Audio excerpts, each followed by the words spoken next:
તો આગળ ભરૂચથી સમાચાર પ્રાપ્ત થયા છે। ભરૂચના ઝઘડિયામાંથી પાકિસ્તાની જાસૂસનો જે સમગ્ર મામલો સામે આવ્યો હતો તેને લઈને ભરૂચના ઝઘડિયામાંથી પાકિસ્તાની જાસૂસનો મામલો જે સામે આવ્યો હતો તેમાં સીઆઈડી ક્રાઇમે જાસૂસ પ્રવીણ મિશ્રા સાથે તપાસ કરી છે।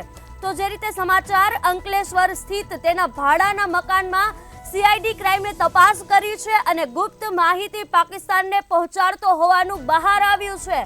તો ભરૂચથી જે પાકિસ્તાની જાસૂસ ઝડપાયો હતો, ભરૂચના ઝઘડિયામાંથી પાકિસ્તાની જાસૂસનો મામલો સમગ્ર સામે આવ્યો હતો, જેને લઈને સીઆઈડી ક્રાઇમ દ્વારા તપાસ હાથ ધરવામાં આવી હતી અને તેના ભાડાના મકાનમાં સીઆઈડી ક્રાઇમે તપાસ હાથ ધરી હતી। સીઆઈડી ક્રાઇમે જાસૂસ પ્રવીણ મિશ્રા સાથે તપાસ હાથ ધરી છે।